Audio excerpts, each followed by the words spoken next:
नमस्कार, ANB news देख रहे हैं आप। मैं हूं आपके साथ पल्लवी राजपूत और हमारे खास कार्यक्रम राष्ट्रधर्म में आप सभी का स्वागत है। यूपी का चुनावी रण बेहद ही दिलचस्प होता जा रहा है। ये जंग अब दिलचस्प हो गई है। इस बीच सोनिया गांधी ने सोमवार को कांग्रेसी कार्यकर्ताओं के नाम एक संदेश जारी किया है। इस संदेश में उन्होंने केंद्र की नरेंद्र मोदी सरकार पर जमकर हमला बोला। वह बोली कि देश के किसान नौजवान परेशान हैं। सोनिया गांधी ने कहा कि कोरोना काल में पीएम नरेंद्र मोदी और सीएम योगी आदित्यनाथ ने गैर जिम्मेदार सरकार का परिचय दिया। उन्होंने आरोप लगाया कि केंद्र ने रायबरेली के साथ सौतेला व्यवहार किया। सोनिया गांधी ने सोमवार को वर्चुअल कार्यकर्ता सम्मेलन के दौरान कार्यकर्ताओं को संबोधित करते हुए कहा कि यह चुनाव आपके लिए बेहद ही महत्वपूर्ण है, क्योंकि आपने 5 साल एक ऐसी बीजेपी सरकार देखी है जिसने आपस में मतभेद पैदा करने के अलावा कुछ नहीं किया। उन्होंने कहा कि किसान बहुत मेहनत से फसल उगाते हैं, उन्हें ना वेतन मिलता है ना खाद मिलती है। किसानों के लिए सिंचाई की भी कोई सुविधा नहीं है। कांग्रेस अध्यक्ष ने लॉकडाउन का जिक्र किया। उन्होंने कहा कि लॉकडाउन के समय व्यापार ठप्प हो गया था, आपने मीलों पैदल चलने का दर्द सहा, लेकिन मोदी योगी ने आपसे नजरें फेर ली, उन्होंने आंखें मूंद ली। अलग अलग मुद्दों पर बात करते हुए सोनिया गांधी ने योगी मोदी को घेरने की पुरजोर कोशिश की। अब देखने वाली बात यह है कि कभी कभी कांग्रेसी कार्यकर्ताओं और जनता से मुखातिब होने वाली सोनिया गांधी के ये आरोप क्या कोई जादू कर पाएंगे।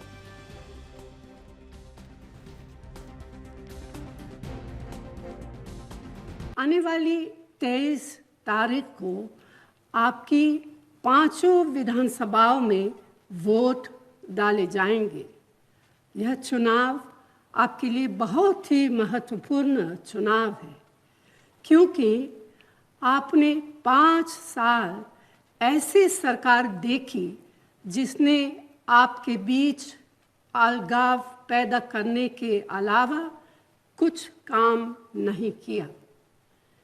मेरे किसान भाई बहन इतनी मेहनत से देश के लिए अन्न उगाते हैं।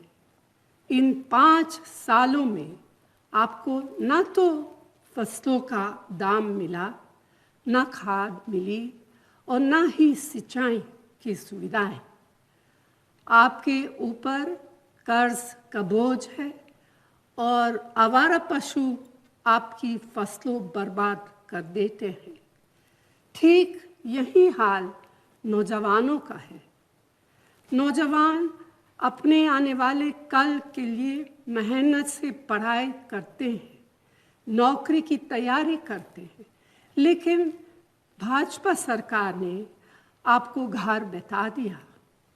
सरकारी नौकरियों के 12 लाख पद खाली पड़े हैं, लेकिन आपको नौकरियां नहीं दी गई।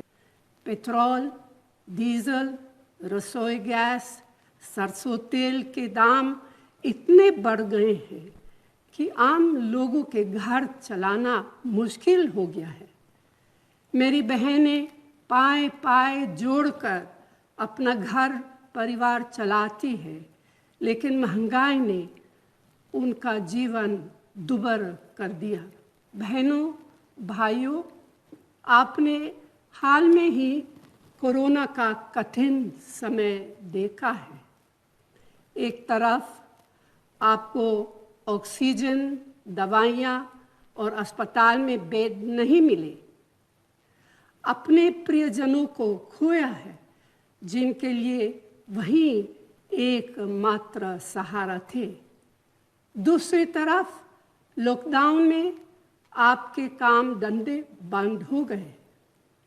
आप सब ने मीलों पैदल सफर करने की पीड़ा खुद झेली है, मगर मोदी योगी सरकार ने एक गैर जिम्मेदार सरकार का परिचय देते हुए आप सबकी तकलीफों के बावजूद मुंह मोड़े रखा और आंखें बंद रखी। इतना ही नहीं, लॉकडाउन में आप लोगों के प्रति उनका व्यवहार ठीक वही था। सरकार ने आपको कोई राहत नहीं दी। आपने देखा होगा कि सरकार ने आपका बोझ हल्का करने की बजाय आपकी मेहनत से बनाई गई सरकारी कंपनियों को कौड़े के दाम अपने चहेतों को बेच दिया। लिहाजा बेरोजगारी काफ़ी बढ़ गई। हम आपके क्षेत्र के लिए कई विकास योजनाएं लेकर आए थे, लेकिन मोदी योगी सरकार ने उन सभी पर रोक लगा दी। रायबरेली के साथ सौतेला व्यवहार किया गया है। आपने कांग्रेस की राजनीति देखी है। कांग्रेस की राजनीति सेवा की और आपको अधिकार देने की है। हमने मनरेगा जैसे कानून बनाकर आपको रोजगार का अधिकार दिया, जिसे आप अपने जीवन बेहतर बना सके। लेकिन अफसोस की बात है कि ऐसे संकट के समय नरेगा का बजट बढ़ाने के बजाय कम कर लिया गया। कांग्रेस ने लॉकडाउन के दौरान भी सेवा की राजनीति की। भी आपकी मदद हो सकती थी, हमने पूरा प्रयास किया। सेवा और अधिकारों की राजनीति के रास्ते पर चलते हुए ही उत्तर प्रदेश में कांग्रेस पार्टी एक नई राजनीति का विजन लेकर आए हैं। इसमें युवाओं को रोजगार, महिलाओं को अधिकार, किसान बहनों भाइयों को सुविधाएं देने का और आम जनों को महंगाई से निजात दिलाने की योजना है। हमने महिलाओं के लिए शक्ति विधान, युवाओं के लिए भर्ती विधान और उत्तर प्रदेश के विकास के लिए उन्नति विधान तैयार किया है। मुझे खुशी है कि प्रियंका ने इस बार 40% टिकट महिलाओं को दिए हैं। उत्तर प्रदेश में पिछले 5 सालों में हमारे कार्यकर्ताओं ने बहुत मेहनत की है। जनता के हक की लड़ाई लड़ते लड़ते इस मसले पर चर्चा की शुरुआत करेंगे, लेकिन उससे पहले बस एक छोटे से ब्रेक के लिए यहां रुक रहे हैं। आप बने रहिए हमारे साथ।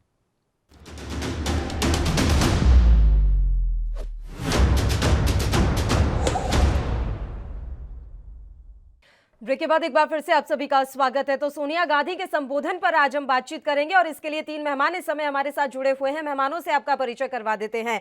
कुंवर सिंह जी इस समय हमारे साथ जुड़ गए हैं, कांग्रेस पार्टी के प्रवक्ता हैं। प्रदीप भटनागर जी भारतीय जनता पार्टी के इस समय प्रवक्ता हमारे साथ जुड़े हुए हैं और योगेश कुमार सोनी जी राजनीतिक विश्लेषक के तौर पर चर्चा में हमारे साथ शामिल है। तीनों ही मेहमानों का स्वागत है एएनबी न्यूज पर। कुंवर सिंह जी, शुरुआत आप ही के साथ करना चाहेंगे। सर, रायबरेली को साधने के लिए आखिरकार आज सोनिया गांधी को याद आ ही गई अपने कांग्रेसी कार्यकर्ताओं की। बड़े दिनों बाद ही सही, लेकिन उन्होंने वर्चुअल तरीके से संबोधन दिया है अपना।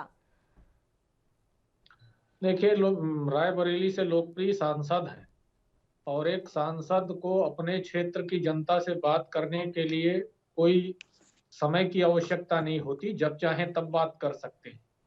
चुनाव देश की प्रक्रिया है और चुनाव के दौरान देश के वर्तमान हालातों पर चर्चा, कार्यकर्ताओं से बातचीत करने का और चुनाव के दौरान अपने कार्यकर्ताओं को राष्ट्रीय अध्यक्ष और अपने सांसद का संबोधन जरूरी था, इसलिए सोनिया गांधी जी ने किया। देश की वर्तमान परिस्थिति पर उन्होंने कार्यकर्ताओं से बात की और वर्तमान परिस्थिति के बारे में उन्हें अवगत कराया। चलिए प्रदीप भटनागर जी, एक संबोधन क्या कुछ बदल देगा?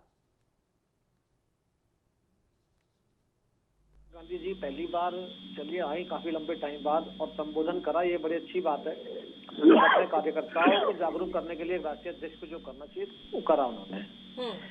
मतलब श्रीमती सोनिया गांधी जी को अगर सुल्तानपुर का दर्द याद आया जब उनका कार्यकाल जल्दी पूरा हो जाएगा 2 साल बाद में, तो उसके बारे में थोड़ा बता दीजिए कि 5 term member of parliament Sultanpur से जीत के आई स्वर्गीय श्री राजीव गांधी जी के बाद, आपने क्या वहाँ विकास दिया, अपना क्या फंड लगाया, थोड़ा उसके बारे में, कितने नल लगवा दिए, सोलर पैनल लाइट लगवा दी। मतलब बहुत छोटी बात करो, बड़े विकास की तो बात ही नहीं कर रहा मैं, तो उसके बारे में बताना चाहिए था कि माननीय योगी आदित्यनाथ जी ने वहां क्या रुकावट करी। कहना बड़ा आसान है, कुछ भी आगे बोल दीजिए, मगर करना क्या है और क्या नहीं है कि कम से कम ये सोनिया जी बता देते कि हम तो इतने लाख लोगों को नौकरी दे के आए थे और आपने उनकी नौकरी छीन ली। तो थोड़ा बताना चाहिए इसके बारे में, उत्तर प्रदेश में जो गुंडागर्दी थी उस पर क्या रोकथाम करी गई, क्या गुंडागर्दी बढ़ी है घटी। चलिए वो भी सब थोड़ी, मैं बहुत छोटी सी बात करता हूँ कि आपके मुख्यमंत्री ने जो पूर्वांचल, जहाँ से आप 5 वर्ग की मेंबर ऑफ पार्लियामेंट हैं, जो उन्होंने जो बयान दिया कम से उसका खंडन कर देते कि जो भी मुख्यमंत्री ने कहा कांग्रेस के वो गलत था और हम उसके साथ नहीं है। कम से कम उत्तर प्रदेश को लोगों ये तो लगता कि आप यहाँ की बहू हैं, यहाँ से 5 बार सांसद जीती हैं, आपके स्वर्गीय की यहाँ से जीत के गए हैं, आपकी सासू जी यहाँ से जीत के गई हैं, प्रधानमंत्री बनी है, तो कम से कम संवेदना वो तो बनती थी। आप बहुत अरसे बाद, बहुत लंबे टाइम बाद आपने गुफ्तगू करी अपने कार्यकर्ताओं के साथ। कार्यकर्ता भी तो उत्तर प्रदेश के थे जिन्हें वो वर्चुअल से मीटिंग या बैठक या बातचीत कर रही थी। तो उम्मीद थी हमें भी कि सोनिया जी कुछ कहेंगी, मगर श्रीमती सोनिया जी कुछ नहीं बोले कि जो चन्नी जी ने बोला इसका मतलब सही था, उसका समर्थन प्रियंका जी ने तो कर दिया था, मगर उसका अभी तक किसी ने भी उत्तर प्रदेश के लिए, आपको वोट तो चाहिए उत्तर प्रदेश से और आप गाली भी नहीं, उस बयान के बारे में अगर आप चर्चा करना चाहते हैं सर, तो प्रियंका गांधी कह तो चुकी हैं कि बयान को तोड़ मरोड़ कर पेश किया गया है। चलिए आपके पास दोबारा लौटेंगे, एक प्रतिक्रिया योगेश जी से भी ले लेते हैं। योगेश कुमार सोनी जी, बहुत हाथ पैर मार रही है इस समय कांग्रेस की किसी तरीके से उत्तर प्रदेश की राजनीति में वापसी कर ली जाए, लेकिन ये चीजें बहुत ज्यादा प्रभाव छोड़ती हैं कि आप कितने दिनों बाद अपने क्षेत्र की जनता से मुलाकात करते हैं, आपका उनके साथ कम्युनिकेशन कितना है। तो अब अगर सोनिया गांधी को लग रहा है कि मेरा एक संबोधन कोई बहुत बड़ा जादू या चमत्कार कर देगा, तो इसकी संभावना कम ही नजर आ रही है। योगेश जी देखो पल्लव, हम कांग्रेस के स्तर पर बात करें तो निश्चित तौर पे प्रियंका गांधी पिछले काफी समय से एक्टिव है, और बल्कि मैं ऐसा कहना चाहूंगा पिछले लगभग 4-5 जब से वो चुनाव खत्म हुआ उसके बाद से उन्होंने अपनी सक्रियता बनाए रखी। अब बात आ जाती है सोनिया गांधी के बयान की, या सोनिया गांधी ने जो वर्चुअल रैली करी है। देखिए, कांग्रेस निश्चित तौर पे अपनी उपस्थिति दर्ज कराने में अपने हर तरीके के हथकंडे आजमा रहा है, और जो मुझे लगता है किसी भी पार्टी को करना चाहिए, क्योंकि इस बार बिना गठबंधन के आना, जैसा कि हमने देखा था कि पिछली बार कांग्रेस सपा के साथ आए थे, लेकिन उतना मैजिक हो नहीं पाया था जितने की उम्मीद करी जा रही थी। तो मेरा कहने का अर्थ ये है कि पीछे जो लोकसभा चुनाव, पीछे विधानसभा चुनाव से पीछे, उसमें जितना बड़ा हम समझ रहे थे कि गठबंधन के साथ कोई बात बनेगी, लेकिन उतना सब कुछ हो नहीं पाया। और अभी हाल ही की बात रही तो सोनिया गांधी से पिछले काफी दिनों से बात चल रही थी उनकी रैली करने के लिए, जैसा कि कांग्रेस प्रवक्ता या हम वहां पर जाते हैं कार्यालय में, वहां बातचीत तो चल रही थी। तो इनको काफी दिनों पीछे थोड़ा स्वास्थ्य भी इनका खराब था जो पता चली थी। तो यहाँ पर उन्होंने रैली जो है वो करी है, उसमें कोई दोहराई नहीं है। जो कांग्रेसी है, जो वोटर्स है, उनमें जान फूकी जाएगी। कभी भी किसी पार्टी को, किसी भी नेता को आप हल्के में नहीं दे सकते। अगर उनके वोटर्स, एक छोटे से उदाहरण के तौर पे, अगर 1000, 10,000, 1 लाख लोगों का भी कोई माइंड डाइवर्ट होता है तो निश्चित तौर पर कार्यकर्ताओं में ऊर्जा आ जाती है। कार्यकर्ताओं के लगातार कहने की और उनके प्रयास के बाद ये जो रैली हुई है, अब हम ये तो नहीं कह सकते पल्लवी कि एक ही रैली से कोई मैजिक होगा या एक ही रैली से कुछ होगा, ये तो मैं नहीं कह सकता, लेकिन इतना कहूंगा कि पार्टी को जो प्रस्तुतिकरण के लिए अपने उस नेता को समय समय पर जनता के बीच बने रहना चाहिए, आना चाहिए, अपने बयान, अपनी जो भाव है वो प्रकट करने चाहिए। तो अब एक रैली से जितना बदलाव होगा, ये तो बिल्कुल हम चुनाव के मध्य में है, ये तो जब देखा जाएगा। लेकिन ये बात तय है कि कांग्रेस अपनी पूर्ण रूप से हुंकार भरने में लगी हुई है, और कहीं जो विशेषज्ञों के आधार पर कह सकते हैं कि थोड़ी बहुत गेम चेंजर के रूप में भी अपना काम कर सकती है। बताइए कुंवर सिंह जी, गेम चेंजर के रूप में आपकी पार्टी काम कर सकती है? और उसके अलावा मेरा एक सवाल यह है सर कि रायबरेली की जब हम बात कर ही रहे हैं, तो वहां का एक गांव है उड़वा नाम का, 2014 में आदर्श ग्राम के तहत सोनिया गांधी ने इस गांव को गोद लिया था। उसकी स्थिति इतनी दयनीय है कि अगर आप वहां जाएंगे तो शायद रुकना भी मुनासिब नहीं समझेंगे। तो आपने क्या तो अपनी जिम्मेदारी निभाई, आपने उस गांव को गोद ही क्यों लिया था जब वहां की स्थितियां आपको नहीं सुधारनी थी? और अब जब वोट मांगने का समय आ रहा है तो आप सारे हथकंडे अपना रहे हैं। देखिए पल्लवी जी, आपने बिल्कुल सही कहा। 2014 में कई देश के 750 सांसदों ने आदर्श ग्राम घोषित किया, गांवों को गोद लिया, यहाँ तक कि प्रधानमंत्री जी ने भी बनारस में लिया। हम ये कहते हैं, आपने हमें कहा, आप सरकार से भी जरा पूछ लीजिए कि आपने आपने जो कहा था या आपने जो जो घोषणा करी थी या आपने जो जो कहा था जनता से, आप उसकी चर्चा क्यों नहीं करते? आप देश बिकने की बात कर रहे थे, आप स्विस बैंक से काला धन की बात कर रहे थे, 15-15 लाख की बात कर रहे थे, रुपया गिरता है तो प्रधानमंत्री की इज्जत गिरती है। जीडीपी, नोटबंदी, जीएसटी, दागी मंत्री और दागी सांसदों की बात नहीं करते, देश में बेरोजगारी फैली उसकी बात नहीं करते, और 700 किसानों ने अपनी आहुति दी, किसान ऐसा है बिल क्यों सर, इन थोपा, फिर सवालों का वापस क्यों जवाब तो लिया, प्रदीप इसकी भटनागर जी बात को क्यों देना नहीं है, करते? तो मैं ये सवाल उनसे करूंगी। अब जो सवाल आपके लिए है उसका जवाब तो आप ही देंगे ना सर, या फिर आप सवाल के बदले सवाल ही पूछेंगे, जवाब नहीं देंगे? नहीं नहीं, बिल्कुल जवाब दूंगा। देखिए, जो सांसद है वो अपनी जिम्मेदारी पूर्ण कर रहा, और सोनिया गांधी जी ने भी कहा है कि रायबरेली के साथ आप उपेक्षा कर रहे हैं। आप देखिए, जितने कांग्रेस सांसद हैं और जितने कांग्रेस के स्टेट्स हैं, केंद्र सरकार क्या रवैया अपना रही है। और केंद्र, आप तो 8 साल से देश में सरकार चला रहे हैं, 5 साल से उत्तर प्रदेश में सरकार चला रहे हैं, तो अब आपको ऐसी क्या जरूरत पड़ सकी कि विकास के नाम के बजाय आप साइकिल में आतंकवादी या पाकिस्तान, चीन की लाल आंखें, ये इस पर आप बात क्यों नहीं करते? देश में बेरोजगारी की बात क्यों नहीं होती और महंगाई की बात क्यों नहीं होती? और बुढ़वा गांव सोनिया के बारे गांधी में जी बात ने करेंगे सर, जो गांव गोद लिया था सोनिया गांधी ने, वहां की स्थिति इतनी दयनीय क्यों है? किस हक से वो वोट मांग रही हैं? किस हक से वो चाह रही है कि वहां पर कांग्रेस का विधायक लाकर खड़ा कर दिया जाए, जबकि उनकी सांसद ने उनके लिए कुछ नहीं किया? इस बारे में पहले जवाब दीजिए, उसके बाद मैं प्रदीप भटनागर जी से इन तमाम सवालों का जवाब ले लूंगी। एक छोटे से ब्रेक के लिए पहले यहां रुक रहे हैं, जल्द हाजिर होंगे।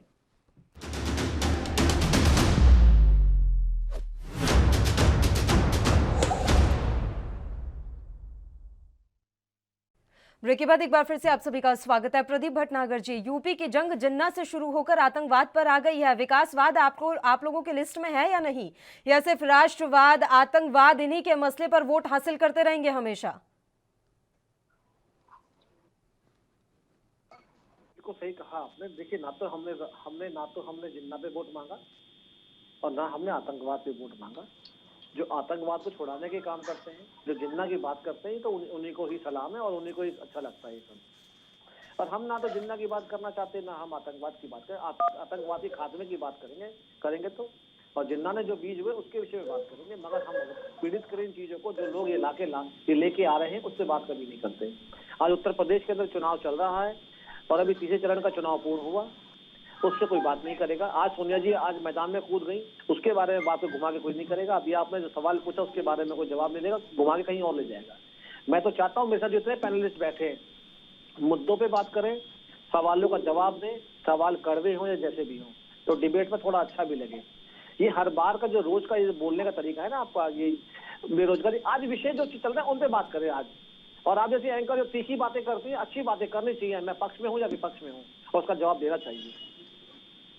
सर, तो ये तो बताना पड़ेगा ना। आज हरदोई गए योगी आदित्यनाथ, चलिए ठीक है, सोनिया गांधी पर हम चर्चा कर रहे हैं। सोनिया गांधी ने भी कई आरोप आप लोगों पर लगाए हैं, उन आरोपों का कौन स्पष्टीकरण देगा सर? हरदोई में योगी आदित्यनाथ जनसभा करते हैं, जनसभा के दौरान उनकी जो आदि हम भाषण सुनते हैं ना सर, वो सिर्फ जिन्ना पर होता है या अब्बा जान पर होता है? या अब्बा जान, चाचा जान, कौन सुनना चाहता है? आप बताइए ना कितना विकास आप कर रहे हैं, आप बताइए ना आने वाले वक्त में आप क्या करेंगे, आप बताइए ना आपकी नीतियां क्या है। अब्बा जान पर वोट डालने जाए क्या यूपी की जनता? बिल्कुल बिल्कुल बिल्कुल। अगर आप अब्बा जान की बात सुने, अगर अब्बा जान के बारे में करें, तो बता दो, जो अब्बा जान पसंद करते हैं ना, ये उनके लिए है। सब चुनाव में सभाएं होती, सब तरह के मुद्दे उठते हैं, सबके विषय में बोले जाते हैं सारी चीज तो। और ये एक राजनीति में सब चीजों की बात मंच के माध्यम से अपने कार्यकर्ताओं को या जो सुनने आए तो सब चीजें होती है, और वो जो सुनना चाहते हैं बोला जाता है। विषय क्या है? हम पहुंचे तो हैं हम वोट मांगने के लिए। हमारे विषय क्या थे उत्तर प्रदेश में? आज हम जो 5 साल की सरकार चलाकर आ रहे हैं, और 5 साल की सरकार के अंदर हम पे कितने टीका टिप्पणी हुई, क्या बोला गया, उसके विषय में मंच के माध्यम से बोला जाता है। अगर आप जिन्ना की बात करें तो जिन्ना के विषय में देखिए, हम नहीं लाए, ये तो माननीय अखिलेश जी लाए। क्यों याद आया? और आप किसके साथ बराबरी कर रहे हैं? आप तो पटेल जी के साथ बराबरी कर रहे हैं। जूते को कभी सर पे नहीं रखा जाता है, पहली चीज। और आपने जब एक सवाल और करा था आपने, मैं तो सोनिया जी से पूछूंगा, सोनिया जी आपने विकास क्या किया? साथ बैठे इनके प्रवक्ता बता दें। हम तो वहाँ तो जिला अस्पताल बहुत बड़ा बन रहा है, 500 बेडों का, और मेडिकल, और साथ में कॉलेज भी बन रहा है। एक्सप्रेसवे सुल्तानपुर में बना और जहाँ पे हवाई जहाज होता है वो भी सुल्तानपुर की जमीन थी, जहाँ उद्घाटन हो वो भी सुल्तानपुर में था। सुल्तानपुर के विकास के लिए हम तो अग्रिम पथ पे काम कर रहे हैं। अब अगर आप हाईवे की बात करना चाहते हैं, आप एयरपोर्ट की बात करना चाहते हैं, तो सर ये तो सरकारें कराती है ना, ये कब से सोनिया गांधी कराने लग जाएंगी, ये बताइए। देखिए सोनिया जी मेंबर ऑफ पार्लियामेंट है, मेंबर ऑफ पार्लियामेंट ही अपने संसदीय क्षेत्र के अंदर योजनाएं लेके आता है, और वो केंद्र से लाए या प्रदेश से कराए। वो तो कह रही है कि केंद्र सौतेला व्यवहार कर रहा है, ये बात उन्होंने कही है। तो वो तो साफ तौर पर बोल रही है कि रायबरेली की अनदेखी की जा रही है। ये भी स्पष्ट करना चाहिए था कि आप क्या योजना लेके आए जो केंद्र राज्य सरकार ने नहीं पूरी करी। कौन सा जिला अस्पताल लाए? अरे पूर्वांचल में सपना था इंटरनेशनल एयरपोर्ट का, जो आज वहाँ चालू हो गया है। आप तो कुछ तो बताइए, आप ये नहीं बताएंगे बेटा क्यों भाग गया वायनाड से। तो थोड़ी चीजें हैं विषयों की। अगर आप पूर्वांचल में, अगर आप 5 बार के सांसद हैं, तो थोड़ा पूर्वांचल के विकास के बारे में थोड़ी व्याख्या तो कीजिए। हमें भी शर्मिंदगी हो, भारतीय जनता पार्टी केंद्र हो या प्रदेश की सरकार को शर्मिंदगी हो कि कांग्रेस के मुखिया ने और विपक्ष में रहने के बावजूद भी ये विकास कार्य कराया लड़कर, या अपनी सत्ता में रह के जब मनमोहन सिंह जी प्रधानमंत्री थे ये विकास करा के गई और उन्होंने इस विकास कार्य को आगे नहीं बढ़ाया, उसे खत्म कर दिया। आपने एलिगेशन लगाए, आप मुख्यमंत्री जी पे लगाए या केंद्र की सरकार पे लगाए, चाहे उत्तर प्रदेश की सरकार पे लगाए, मगर स्पष्टीकरण तो देना पड़ेगा ना कि आप ये विकास कार्य करके गए थे। आप अमेठी के अंदर राहुल जी ये बना के फैक्ट्री लगा के गए थे और गुड्डे गुड़िया की फैक्ट्री लगा गए थे, हम बंद कर दिया, या हमने उन्हें गुड्डे गुड़िया के जो बाल लगते हैं वो लगाने बना कर दिए। तो थोड़ी चीजें हैं। आप एलिगेशन लगाने से पहले आप स्पष्ट कीजिए कि आप क्या विकास करके आए। आपने, चलिए मैं तो बहुत छोटी बात फिर दोबारा बोल रहा हूँ, कितने हैंडपंप लगवा दिए आपने? अभी आपने गांव का विषय पूछा तो वो बता नहीं पाए। अभी 15 लाख रुपए आ जाएंगे। अब ये देखना कहाँ घूम जाएंगे, पेट्रोल पे घूम जाएगा, मगर विषयों पे बात नहीं करेंगे। और मैं तो चाहता हूँ, निवेदन है मेरा, सोनी जी मेरे साथ बैठे बड़े वरिष्ठ हैं, मुद्दों पे बात हो। चुनाव का टाइम चल रहा है और हमारे को आईना दिखाया जाए, अगर हमने गलती कर रही है प्रदेश में, अगर विकास के लिए अब विकास नहीं करा हो, चाहे वो सुल्तानपुर हो, चाहे वो आजमगढ़ हो, रायबरेली हो, चाहे वो अमेठी हो। योगेश सोनी जी, आप जब भी संबोधन सुनेंगे, चाहे वो प्रियंका गांधी का हो या राहुल गांधी का हो या फिर सोनिया गांधी का हो, हर बार कोविड का मसला उठाया जाता है। हर बार कोविड के कारण जो प्रवासी मजदूर परेशान हुए उस मसले को उठाया जाता है। क्या वाकई में अब ये मसला और ये मुद्दा इतना ज्यादा मजबूत रह गया है कि इन मुद्दों के आधार पर कांग्रेस जीत हासिल कर ले? रिपीट में, लूप में एक ही बातें अगर चलती रहेंगी तो वो कितनी दिलचस्प रह जाएंगी? देखो पल्लवी, इसको लेके 2 बातें हैं। जो कोरोना काल खंडों में जो मानव जीवन की अप्राकृतिक हानि हुई, ये केवल भारतवर्ष में नहीं हुई, जो दुनिया की अपने आप को सुप्रीम शक्ति कहने वाले देश थे, अमेरिका जैसे, रूस जैसे, ये भी ध्वस्त हो गए थे। यहाँ पर हमारे देश से भी ज्यादा बुरा हाल था। तो चूंकि एकदम अप्राकृतिक कोई घटना, आकस्मिक कोई घटना आपके साथ आ जाए, अभी आप अपना काम कर रही है, एंकरिंग कर रही है, अचानक कोई दिक्कत हो जाए तो उसको आप एकदम मैनेज नहीं कर सकती। तो इसमें कोई दोहराई नहीं है। यहाँ पे हम सरकारों की विफलता की बात करें, असफलता की बात करें, मैं इस बात से बिल्कुल भी सहमत नहीं हूँ। वो मानव जीवन की अप्राकृतिक हानि में आपने भी अपने किसी को खोया, मैंने भी खोया, और 2 मेरे साथी मित्र हैं, इनका भी कोई परिचित, रिश्तेदार, जानकार होगा। कोई भी सरकार हो, मैं एक बात कहना चाहूंगा कि अपने नागरिक को मारना नहीं चाहती। वहां अपनी असफलता नहीं दिखाएगी पल्लवी, जहां उसको लगेगा कि किसी की जान जा रही हो।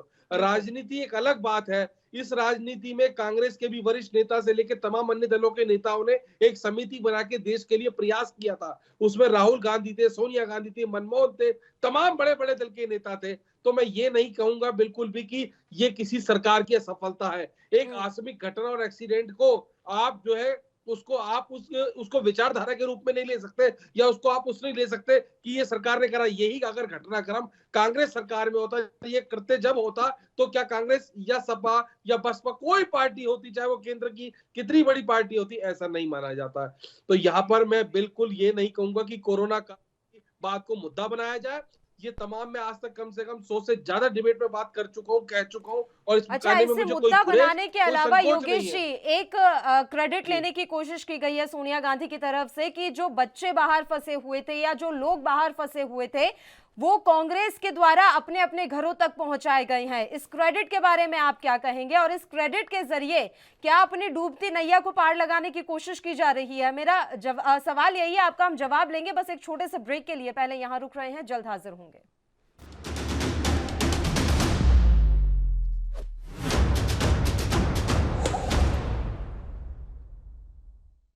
ब्रेक के बाद एक बार फिर से आप सभी का स्वागत है। चर्चा की एक बार फिर से शुरुआत कर लेते हैं। योगेश जी, आपका ही जवाब लेंगे हम। तो योगी ने क्या गिरा दिया? थोड़ा ये वाला हिस्सा योगेश जी, आवाज मिल रही है ये वाला आपको? हिस्सा समझो। योगेश कुमार सोनी जी, आवाज पहुंच रही है सर आप तक? जी जी, मुझे आवाज आ रही है, जरा बोलिए। जी योगेश जी, मेरा सवाल यही है सर कि जो क्रेडिट लेने की कोशिश की जा रही है कि कोविड के टाइम पे जो बच्चे बाहर फंसे हुए थे, जो लोग बाहर फंसे हुए थे, उन्हें कांग्रेस ने ही अपने अपने घरों तक पहुंचाने का काम किया है। इस क्रेडिट के जरिए सत्ता की चाबी हासिल करने में कितनी सफलता मिल जाएगी?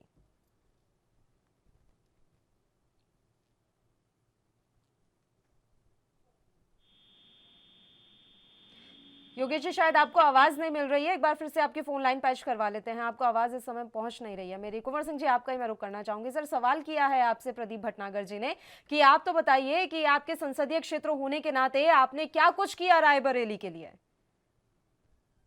देखिए, ये बताने की जरूरत नहीं है। 5 बार अगर कोई संसदीय क्षेत्र से सांसद बनता है तो ऐसे ही नहीं बन जाता है।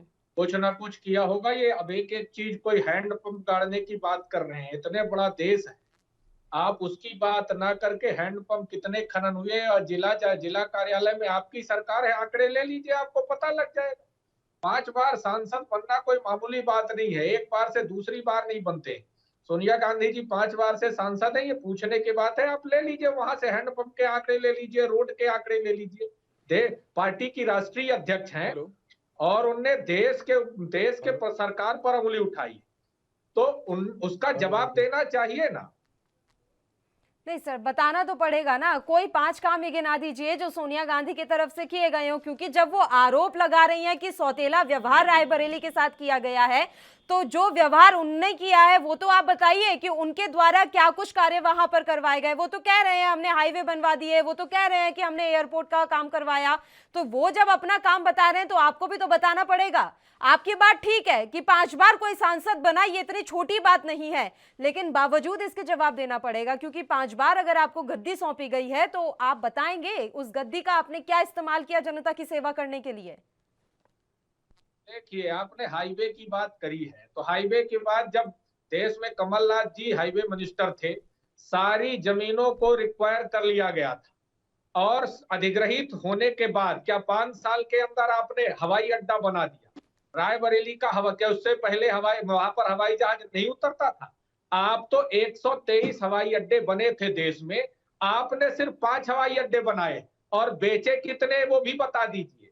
एयर इंडिया आपने बेच दिया, वो नहीं बताएंगे। औने पौने दाम पर देश की। आजकल वो डायलॉग नहीं मारते हैं कि 70 साल में कांग्रेस ने क्या किया, ये भी मारिए ना, तो जनता जूता लेके वैसे ही पूछ लेगी कि 70 साल में कांग्रेस ने क्या किया, तुमने क्या किया, वो बता दीजिए। तो ये कांग्रेस ने क्या किया सुन लीजिए। देश में खाने का अधिकार कांग्रेस पार्टी लेकर आई, देश मनरेगा कांग्रेस पार्टी लेकर आई, सूचना का अधिकार कांग्रेस पार्टी लेकर आई, जल पाने का अधिकार कांग्रेस पार्टी ले। आप बता दीजिए आप क्या लेकर आए। आप उज्ज्वला लेकर आए, वो पिट गया। आप नोटबंदी लेकर आए, वो पिट गया। जीएसटी लेकर आए, वो पिट गया। बचा क्या बताइए ना, आप वो मारिए ना डायलॉग। ये पुरानी बातें रिपीट मत कीजिए। आज का विषय, आज सुल्तानपुर है, मेंबर ऑफ पार्लियामेंट वहां की श्रीमती सोनिया गांधी जी हैं।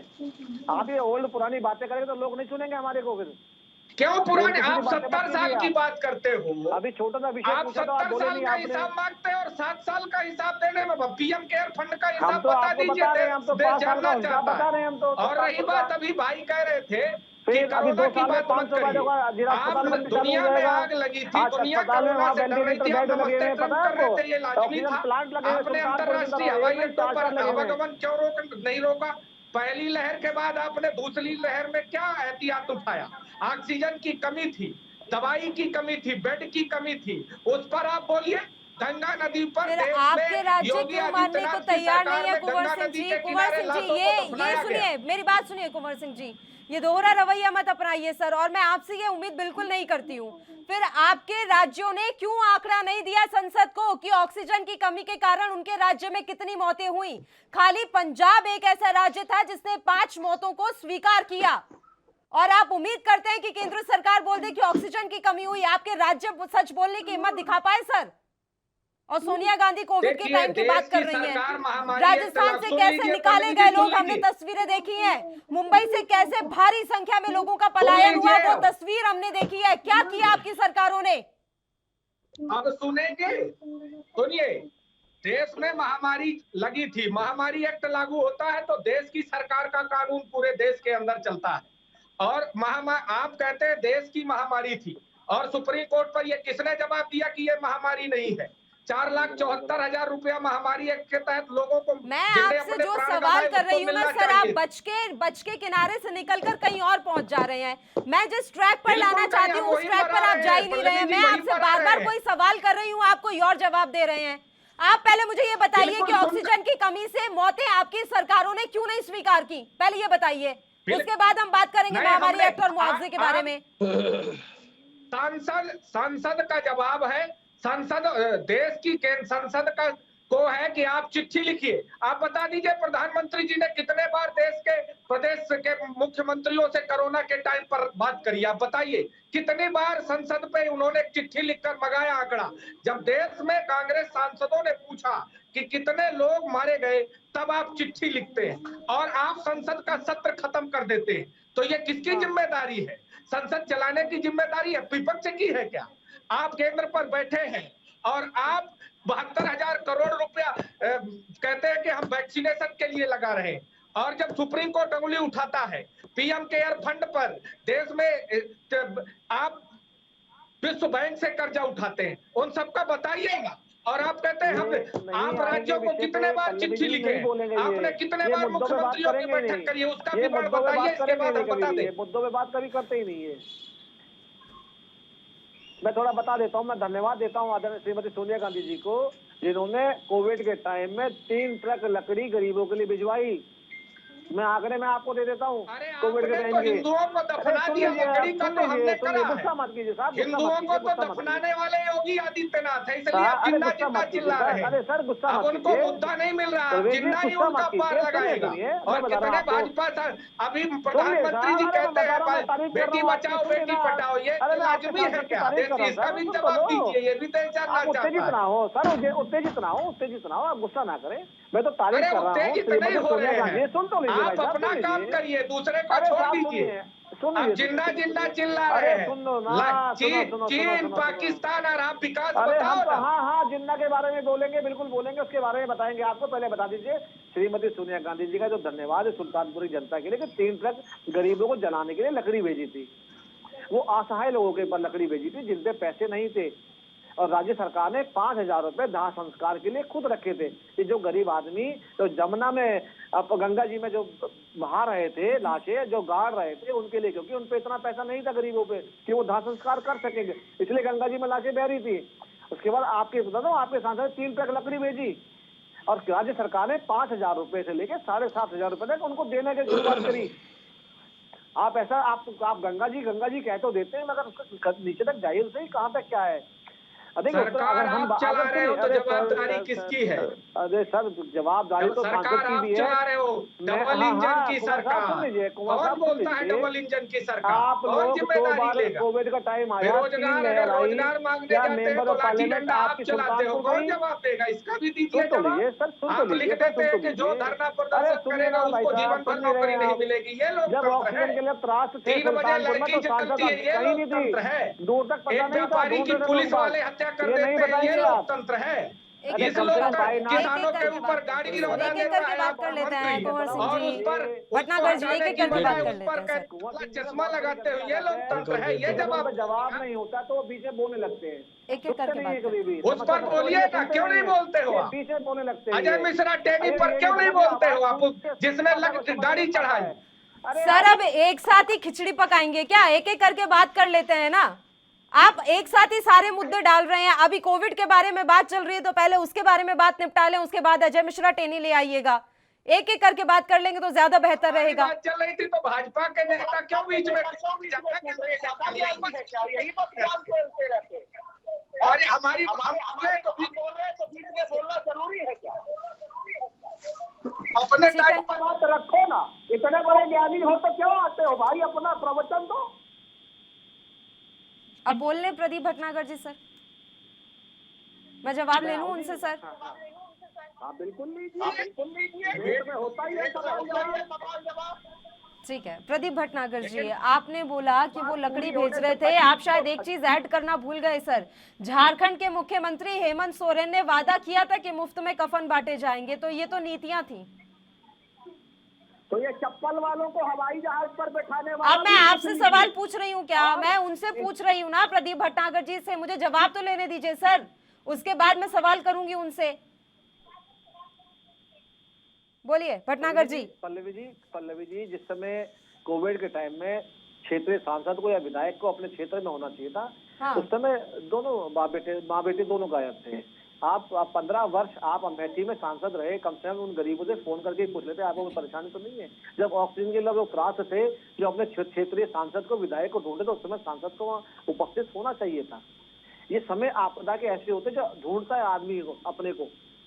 और मैं तो धन्यवाद देता हूँ इस बात के बारे में कि सोनिया जी ने कम से कम ऑक्सीजन के बारे में नहीं सोचा या कोविड के उसके बारे में नहीं सोचा, मगर मरों के लिए लकड़ी जरूर भेजी। मैं तो उसका भी धन्यवाद करता हूँ, अपने राहत कोष से, वो भी जेब से नहीं, सांसद निधि से। अच्छी बात है। मगर आज सुल्तानपुर में एक नहीं 3 ऑक्सीजन प्लांट लगे हुए हैं जिला अस्पताल के अंदर। जिस ऑक्सीजन की कमी को आज उठाया है सोनिया गांधी ने, प्रदीप भटनागर जी, आपके लखनऊ के विधायक ने रोते रोते फेसबुक पर, सोशल मीडिया पर अपना वीडियो वायरल किया था कि उनको ऑक्सीजन नहीं मिल रही थी। आपके खुद के कितने उत्तर प्रदेश के मंत्री विधायक चले गए सर, क्या आप इन सब चीजों को नकार देंगे या आप एकदम से कह देंगे कि नहीं ऑक्सीजन की कोई कमी नहीं थी? इतनी हिम्मत तो किसी राज्य सरकार में हो नहीं पाई कि बता दे कि वाकई में ऑक्सीजन की कमी से देश में त्राहिमाम की स्थिति हो गई थी। कम से कम उन वीडियोस का तो ध्यान रखिए जो सामने आए थे, वो तस्वीरें। मैं किसी चीज के लिए मना नहीं करूंगा, किसी चीज पे लगा लिपटी नहीं करूंगा, कोई किसी चीज पे जो गलत चीजों पे कोई क्रीम पाउडर लगाने का काम नहीं करूंगा। बिल्कुल ऑक्सीजन की कमी आई और मैं इसके बिल्कुल डिनाई नहीं कर रहा हूं, और ऑक्सीजन की बहुत भयंकर कमी आई। उसको रोकने के लिए सरकार ने तुरंत एक्शन भी लिया और उसको रोकथाम के लिए सिस्टम बनाया गया और उसको 3-4 दिनों से पूरा भी करा गया। और आज हमारे उत्तर प्रदेश के अंदर ऑक्सीजन की कमी नहीं है। हर जिले के अंदर 4-4, 5-5 प्लांट चालू हैं। जो गलतियां हैं भाव से नहीं है, सब गलत नहीं हो, जो हुआ तो हुआ, मगर सरकार ने कोरोना को किस तरीके से मॉनिटर करा और कितनी मजबूती से लड़ाई लड़ी, क्योंकि बहुत बड़ी बहुसंख्या रहती है उत्तर प्रदेश के अंदर और दुनिया को पता है।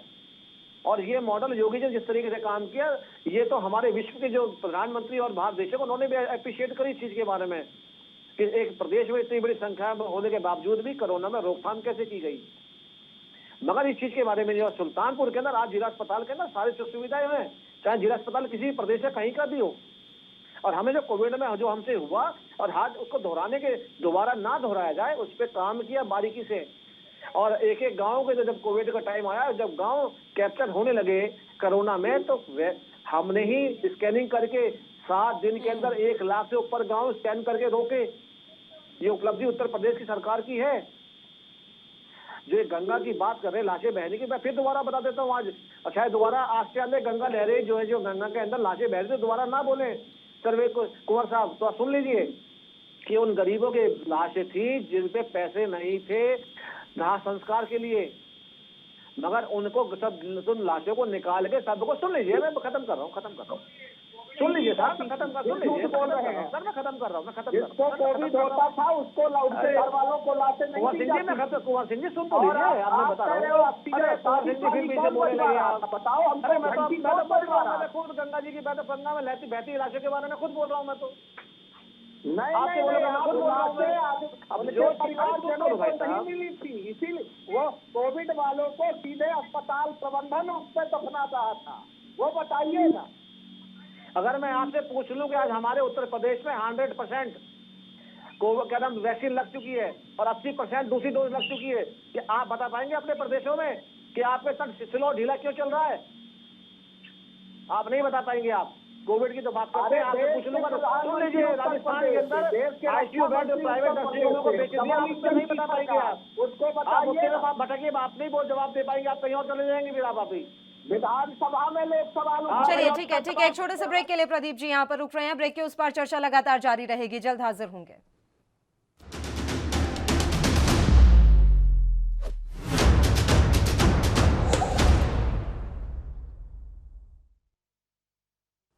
ब्रेक के बाद एक बार फिर से आप सभी का स्वागत है। चर्चा की शुरुआत कर लेते हैं। योगेश जी, आपका रुख करना चाहेंगे, अभी रायबरेली के सियासी समीकरण किस तरह के देख रहे हैं आप? देखिए, निश्चित तौर पे इस महासंग्राम में हर कोई अपनी उपस्थिति दर्ज कराना चाहता है, और जो शायद जो हर किसी के लिए अनिवार्य है। लोकतंत्र के इस मेले में कोई भी व्यक्ति अपनी जिम्मेदारी नहीं लेना चाहता। इसमें अच्छी बात या बुरी बात या हास्यप्रद बात एक ही है कि हर कोई दूसरे की कमी गिनाता है, अपनी कमी नहीं गिना सकता, और जिसके पास जो है जरा सा है उसको बड़ा चढ़ाकर बेचता है। अब आपने बात करी है रायबरेली की, तो देखिए वो इनका पुराना गढ़ है, और निश्चित तौर पे इस सीट पर बहुत लंबे समय से कांग्रेस का कब्जा रहा है, और वहां के वासियों ने निश्चित तौर पे कांग्रेस को बहुत सम्मान दिया है, प्यार किया है, क्योंकि उससे एक मार्मिक भी जुड़ा पड़ा है, एक मार्मिक मामला भी, क्योंकि इंदिरा गांधी के बाद सोनिया गांधी और उसके बाद लगातार इतने लंबे समय से सांसद है ना, ये एक बड़ी बात होती है। लेकिन ये अगर हम ओपन प्लेटफॉर्म और सोशल मीडिया के दौर में बात करें कि एक तरीके से आसमिक आके अपने लोगों को संबोधन देना, ये उनके कार्यकर्ताओं के लिए, वोटर्स के लिए बहुत अच्छी बात है। लेकिन इसको लॉजिकली लेंगे तो शायद एक आम जन होने के नाते मन में लोगों के कुंठा तो होगी कि आप इतने समय बाद आए और आपने बातें करी, तो अपनी कोई मदद या उपलब्धि की बात नहीं, केवल ईर्ष्या करी। शायद कांग्रेस ही नहीं, पल्लवी, मुझे लगता है सभी पार्टियां एक दूसरे के विषय में बता रही है नकारात्मकता के। कोई अपनी सकारात्मकता या दूसरे की सकारात्मकता का तो मतलब ही नहीं उठता कि वो बताए। लेकिन एक बात जरूर कहूंगा कि देखिए, अब इस महासंग्राम में जो लोगों ने मन बना लिया वो बना लिया। उनकी रैली से, वर्चुअल रैली से कोई प्रभाव पड़ता है, बहुत अच्छी बात है, वो उनके लिए स्वागत योग्य बात है। लेकिन इस तरीके से आदमी का मैं नहीं मानता कोई बहुत ज्यादा प्रभाव पड़ेगा। और क्योंकि जनता ने जिस तरीके से मन बनाया है, देखिए हम उत्तर प्रदेश के कालखंड की बात करें, जो मैं हर बार डिबेट में कहता हूँ कि उत्तर प्रदेश की जनता ने, देखिए पहले सपा का कार्यकाल, बसपा का कार्यकाल, फिर सपा का कार्यकाल, अब बीजेपी का। उत्तर प्रदेश की जनता के विषय में अगर मैं बात करूं तो यहाँ बहुत ज्यादा जनता किसी को मौका नहीं देती है। जो कार्य करेगा, जो उसकी उपस्थिति लोगों को बेहतर लगेगी, वो दर्ज करा पाएंगे, क्योंकि यहाँ पर जो है लगातार रिपीट करना भी बहुत बड़ी चुनौती की बात है। देखिए पिछले कालखंडों को हम छोड़ देते हैं, केवल हम हाल ही की बात करें, जो 3 कालखंड है, बसपा, सपा और बीजेपी, तो जनता का यहाँ पर जो मूड है वो उसी को मौका देती है जिसको वो लगता है कि सही काम है। अगर यहाँ पर बीजेपी को दोबारा रिपीट होने का मौका मिलता है, वेल एंड गुड है। बात कांग्रेस की आती है, देखिए कांग्रेस उस तरह तो फाइट में नहीं है, लेकिन हाँ, यदि कोई बात समीकरण बनते हैं तो एक गेम चेंजर के रूप में कहीं ना कहीं वो अपनी थोड़ी सी उपस्थिति कहीं दर्ज करा सकती है, क्योंकि एक इतने बड़े राज्य में, जो देश का सबसे बड़ा राज्य है, वहां पर एक एक के मन को जानना, भापना तो बड़ा मुश्किल काम है, बहुत चुनौतियों का काम है। लेकिन कोई पार्टी यदि इस तरीके से करके अपने आप को कहीं कुछ स्टैंड करती है, तो हम उसके लिए जनता उसका स्वागत करेगी। क्योंकि यहाँ की जो राजनीति है, जो समीकरण है, कोई कब कट्टर कांग्रेस या कट्टर उसके लिए नहीं रह गए हैं। अब तो पल्लवी, अगर आपके घर में 4 सदस्य हैं तो आप अपने पापा को ये नहीं कह सकते कि आप बीजेपी को डालें या कांग्रेस को डालें। 4 सदस्य चारों अलग अलग तरीके से वोट देते हैं, और ये एक अच्छा प्रचलन और शायद लोकतंत्र की मजबूती भी है। कुंवर सिंह जी, किसानों के मसले पर भी आज सोनिया गांधी ने बात की अपने संबोधन के दौरान, जबकि हमने जब पता लगाया सर, तो रायबरेली के कई गांव ऐसे हैं जहां के 95% आबादी जो है कृषि पर ही निर्भर है, लेकिन सिंचाई का उनके पास कोई भी पर्याप्त साधन नहीं है। तो ये जिम्मेदारी किसकी बनती थी कि अपने क्षेत्र की समस्याओं को राज्य सरकार तक पहुंचाया जाए? पल्लवी जी, हम 30 सालों से उत्तर प्रदेश में सरकार में नहीं, और पिछले 8 सालों से केंद्र की सरकारों में बीजेपी सरकार है। एक सांसद का काम है, मैं फिर निवेदन करना चाहता हूं, 5 बार से सांसद होना एक अपने आप में गर्व की बात है। और यदि क्षेत्र के लोगों का काम नहीं होता तो वो नहीं बनाते हैं। बहुत सारे उदाहरण हैं, आदरणीय इंदिरा गांधी जी भी हार गई थी, और ये जो जनता से संपर्क में नहीं रहेगा वो चुनाव हार जाता है। लोकतंत्र की तो ये रीति है। तो मैं आपसे कहना चाहता हूं कि एक सांसद का संवाद राष्ट्रीय स्तर पर, राष्ट्रीय अध्यक्ष हैं, वो राष्ट्रीय स्तर पर संवाद करें, लेकिन एक सांसद का संवाद जरूरी नहीं होता कि हर व्यक्ति हर बात बताए। सांसद का तो अपना काम, अपने क्षेत्र में काम कर रहे हैं। और वो रही किसानों की बात, तो देश में किसान और उत्तर प्रदेश में किसानों के साथ हमेशा से छलावा होता रहा। लोग कहते हैं हम गन्ना का भुगतान 15 दिनों में कराएंगे, गन्ना का हम 450 रुपया कर देंगे। आप देख लीजिए स्थिति क्या है। उत्तर प्रदेश की विधानसभा में लोग जवाब देते हैं कि 1.5 साल से भुगतान नहीं हुआ, इसकी जिम्मेदारी कौन लेगा? आपने कहा था कि हम सरकार बनते ही कर देंगे। सिंचाई, प्रधानमंत्री सिंचाई योजना का रकबा कितना बढ़ा? प्रधानमंत्री जी ने 2014 में कहा था कि हम देश की 33% आबाद जो जमीन है उस पर हम सिंचाई का रकबा बढ़ाएंगे। मात्र 4% ही किसानों की जमीन का जो बंजर भूमि है या जो सिंचाई की जमीन है उस पर प्रधानमंत्री की सिंचाई योजना का लाभ मिला है। आप बताइए, किसानों की आय दोगुनी करने का सपना कौन दिखाया था? आप एमएसपी की बात कौन कर रहा था? और देश में आपने किसानों की पीठ पर ये रीढ़ की हड्डी पर कृषि कानून लाकर पटका तो देश का किसान रोड पर 1 साल बैठा रहा। अब आप जवाब दीजिए कि जिम्मेदारी कौन लेगा? आपने उन्हें आतंकवादी, मवाली क्या क्या नहीं कहा, लेकिन देश के किसान है, इज्जत के साथ बैठे रहे और लोकतंत्र में अपना जवाब देंगे और किसी के साहस को किसी की कमजोरी नहीं समझा जाना चाहिए। आज सोनिया गांधी जी ने कहा है कि किसान के साथ जो अत्याचार हुआ है वो दुनिया ने देखा, कोई भारत ने नहीं। विश्व पटल पर देश के क्रूर शासक ने किसानों के ऊपर अत्याचार किया, यह किसी को कहने और बताने की जरूरत नहीं है।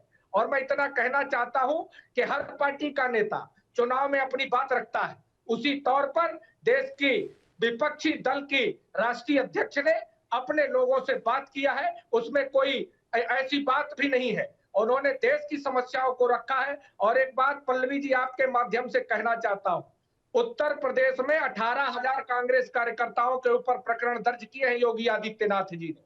आप बताइए, क्या कांग्रेस के कार्यकर्ता आतंकवादी है या मवाली है या देश विरोधी जैसे कानून आपने लगा रखे हैं?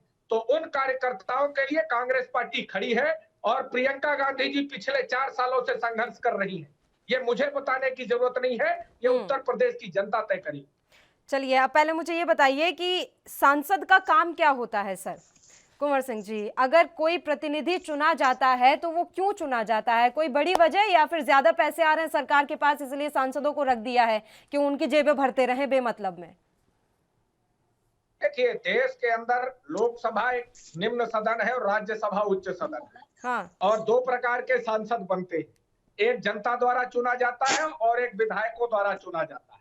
अब सांसद इसलिए बनते हैं कि क्षेत्र की और जो संसदीय क्षेत्र की समस्याएं हैं, चाहे वो किसानों की हो, मजदूरों की हो, बेरोजगारों की हो या आम जनमानस की हो, रोड, पानी, बिजली, सारी समस्याओं को लोकसभा या राज्यसभा के सांसद अपने क्षेत्र की बात रखते हैं।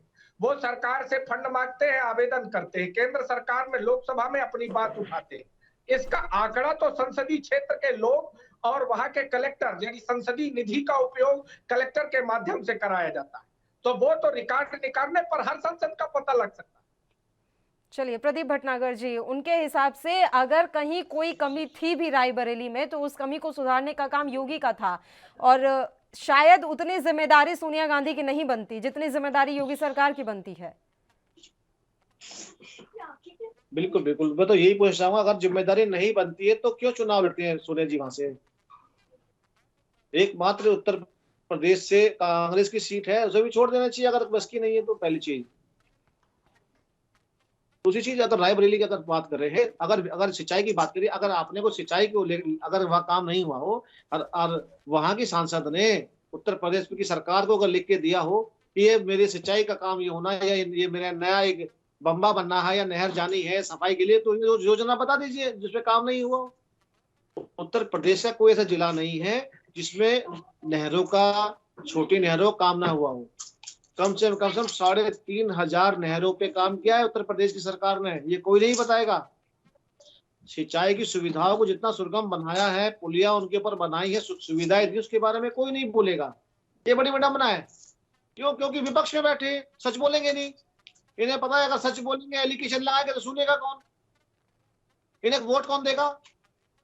समस्या तो यही है। आप प्रदेश और जिले की 18,000 कार्यकर्ताओं पर मुकदमे दर्ज करने की बात कह रहे हैं कुंवर सिंह जी, किस वजह से ये मुकदमे दर्ज हुए हैं? पहली चीज तो सारे के साथ इन्होंने ये बताया कि छत्तीसगढ़ से हजारों कार्यकर्ता उत्तर प्रदेश कंपेनिंग के लिए भेजे हैं, उसके बारे में नहीं बताते। और जो ट्रेनिंग लेने के लिए उत्तर प्रदेश के लोग गए थे, कार्यकर्ता इन पे है नहीं। 18,000 पानी कौन से बता रहे कार्यकर्ता जिन पे FIR हो रही है।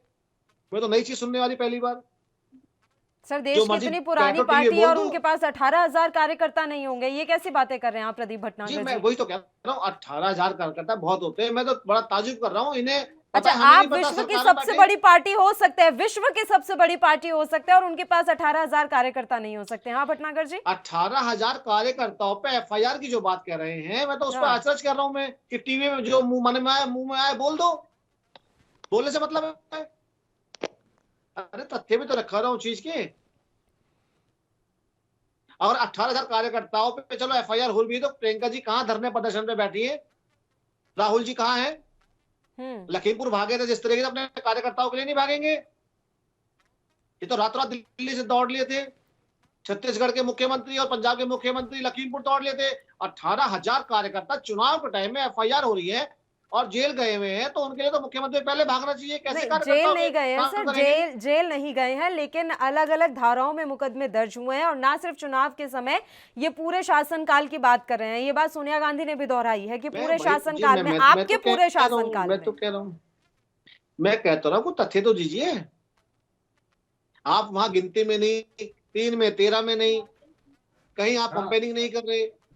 उत्तर प्रदेश से आपका मतलब नहीं, आप जबरदस्ती जो बैठ के बोल दीजिए। चालू है साथी, आपका वो आ रहा है। कार्यकर्ताओं का नाम तो बताइए, कोई FIR कापी दिखा दीजिए ऑन एयर। लो, आप तो अभी आ हमसे रहा हम है, भी सुने लेकिन फोटो आ कि रहा है। हमारे कांग्रेस से ऐसी क्या दुश्मनी चल रही है। तो आपका कार्यकर्ता तो स्टूडियो का कार्यकर्ता फोटो आ होता रहा है, वो है। किसी पार्टी का हो, चाहे कांग्रेस का हो या भारतीय जनता पार्टी का हो, वो कार्यकर्ता है और वो स्तंभ है पार्टी का।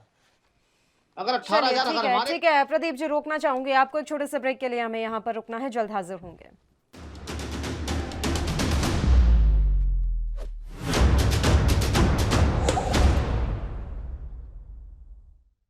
ब्रेक के बाद एक बार फिर से आप सभी का स्वागत है। प्रदीप भटनागर जी, ऊंचाहार विधानसभा क्षेत्र की अगर हम बात करें तो वहां के जब लोगों से बातचीत की गई तो उन्होंने ये कहा है कि जब गांव को गोद लिया गया था और जब एक बार फिर से सोनिया गांधी को यहां से सांसद चुना गया था तो बड़ी उम्मीदें थी उन लोगों को, लेकिन वो उम्मीदें कुछ खास पूरी हो नहीं पाई।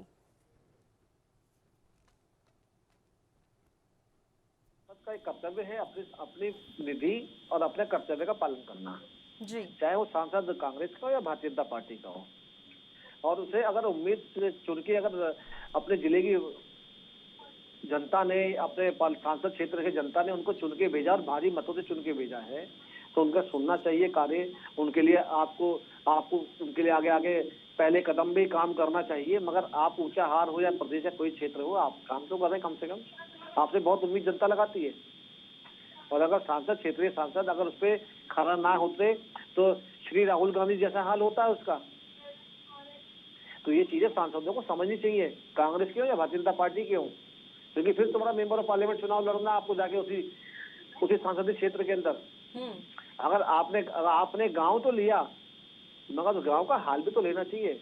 गोद लेने का मतलब क्या होता है कि हमने कोई बच्चा गोद ले लिया है और उसका वैसे ही पालन पोषण करना है। बच्चा रोता भी है, भूख भी लगती है, सब कुछ चाहिए होता है उसे। मैं तो ये पूछूं सवाल कि भाई आपने सांसद निधि से कितने गरीबों की, जो पूर्वांचल सबसे गरीब क्षेत्र है बेचारा, कृषि पे निर्भर है, आपने कितने किसानों के जो सदियों से झुग्गी झोपड़ियों में रह रहे थे, कच्चे मकानों में रह रहे थे, आपने कितने मकान पक्के करा दीजिए, थोड़ा बता दीजिए अपनी निधि से। आप ये बता दीजिए अपनी निधि से आपने कितने शौचालय बनाए। आप ये बता दीजिए कितने गाँव आपने RCC के बनवा दे। आप पूर्वांचल से जीत के तो आते हैं और प्रधानमंत्री का अभिलाषा भी रखते हैं और प्रधानमंत्री भी दिए पूर्वांचल ने। पूर्वांचल को क्या मिला? पूर्वांचल वहीं का वहीं रहा आज भी। आज एक सरकार ने वहां काम किया, आगे बढ़ के काम किया और फिर आगे बढ़ाने की अभिलाषा में चुनाव लड़ रही है। जो हमारे विकास कार्य हैं जो हमें करने हैं वहां की जनता के लिए, जो सदियों से आजादी के बाद जो उम्मीद लगे थे कि हाँ मेरा देश आजाद होगा और गरीबी दूर हटेगी, मेरा घर पक्का बनेगा, उस उम्मीद पे खरा ना उतर पाई कांग्रेस कभी भी। आप उतरे सर?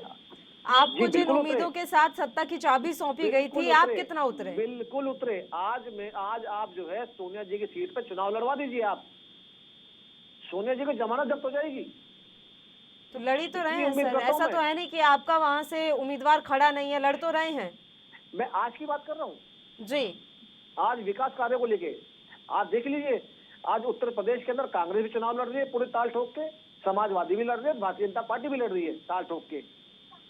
हम तो जनता पे निर्भर छोड़ दिया चुनाव पूरा। अगर कार्य करा, चाहे गुंडागर्दी को लेके हो, सड़क को लेके हो, विकास को लेके हो, चाहे हमने प्रशासन को लेके हो, पुलिस को लेके हो, तो हम दोबारा पुनः सरकार में आएंगे और आ भी रहे हैं।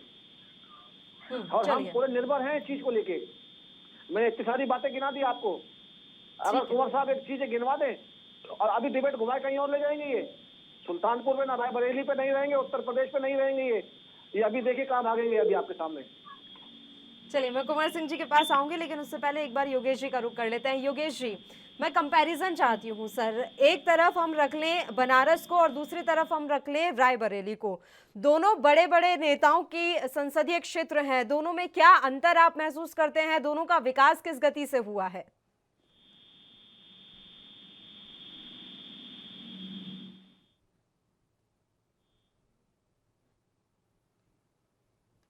योगेश जी तक आवाज नहीं पहुंच रही है। एक बार फिर से हम उनका फोन पैच करवा लेते हैं। कुंवर सिंह जी, आपको आवाज मिल रही है? बिल्कुल बिल्कुल। कुंवर सिंह जी, देखिए, पिछले 1 घंटे से लगातार प्रदीप भटनागर जी सवाल पूछ रहे हैं कि आप बताइए, एक सांसद होने के नाते रायबरेली के लिए क्या किया सोनिया गांधी ने? आप उन्हें कोई काम गिनवा क्यों नहीं देते हैं सर, ताकि उन्हें भी उनका जवाब मिल जाए? देखिए, सांसद का काम गिनवाने लायक होना चाहिए। सांसद तो ऑलरेडी प्रतिनिधित्व तो ही है वहां से, इसलिए। और सोनिया गांधी जी कोई पहली बार सांसद नहीं बनी है कि प्रदीप भटनागर जी को ये बार बार बताना पड़ रहा। मैं आपसे कह रहा हूं कि जो भी काम हुए हैं उत्तर प्रदेश में, रायबरेली में, वो सोनिया गांधी जी और कांग्रेस पार्टी के जमाने में आपने नया क्या कर दिया? चाहे एयरपोर्ट हो, रोड हो, चाहे वहाँ गल्ला मंडी हो, और चाहे वहाँ की जो चौतरफा सड़कें हैं, चाहे वहां पर रिंग रोड हो, वो तो सोनिया गांधी जी ने बनवाया। आपने क्या किया है? आपने तो सिर्फ भोंपू बजाया है। और आपका काम है सिर्फ बजाना। काम करे होते तो आप काम पर नहीं वोट मांगते। और आप बार बार कह रहे हैं कि 18,000 कार्यकर्ता। घमंड तो रावण का चूर हो गया था। फिर नरेंद्र मोदी जैसे 1 साल बाद हाथ जोड़ के कहते हैं किसान मुझे माफ कर दीजिए। ये घमंड चूर, इससे आपका अभी पेट नहीं भरा है। आपने जो काम किया है, जनता ने को समय आने दीजिए। और आज आपके लोग भाग रहे हैं पीछे पीछे। किस अधिकार से? अब फिर बीच में बोल रहे हैं पल्लवी जी। चलिए प्रदीप जी एक बार उनका जवाब ले लेते हैं। आपके मुख्यमंत्री ने माफी मांगी, चलिए वो तो किसानों से माफी मांगी, ये तो दिल बड़ा था प्रधानमंत्री का। क्या आपके मुख्यमंत्री जी ने, सोनिया जी ने, प्रियंका जी ने माफी मांगी उत्तर प्रदेश बिहार के लिए, दिल्ली के लोगों के लिए, जिनकी इतनी इंसल्ट और बेइज्जती करी? ठीक है प्रदीप भटनागर जी जवाब ले लेते हैं एक बार कुंवर सिंह जी का, फिर मैं रुक करूंगी आपका। बताइए कुंवर सिंह जी, वो पूछ रहे हैं कि क्या सीएम चन्नी अपने बयान के लिए माफी मांग रहे हैं? क्या प्रियंका गांधी उस क्षण में कुछ ना बोलने के लिए माफी मांग रही हैं? मैं इनसे एक सवाल करता हूं। देश के प्रधानमंत्री ने आधी आबादी को कहा लड़की पढ़ाओ लड़की पटाओ, उस पर क्या प्रधानमंत्री ने माफी मांगी? ये बता दें।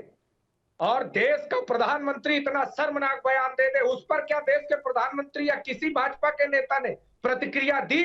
फिर मैं चन्नी जी की बात का जवाब दूंगा, इनसे पूछ लीजिए। प्रदीप भटनागर जी, बिल्कुल, जब सरकार बनी थी हाँ। तो बेटी बचाओ बेटी पढ़ाओ का अभियान ही इस भाजपा सरकार ने चलाया था। आपकी गंदी लैंग्वेज आप कुछ भी बोल सकते हैं। जी आप बिल्कुल आप जो कहना चाहते हैं वो आपके मुझे शोभा नहीं देता है। ये प्रधानमंत्री नारा दिया और इसका उदाहरण हरियाणा है।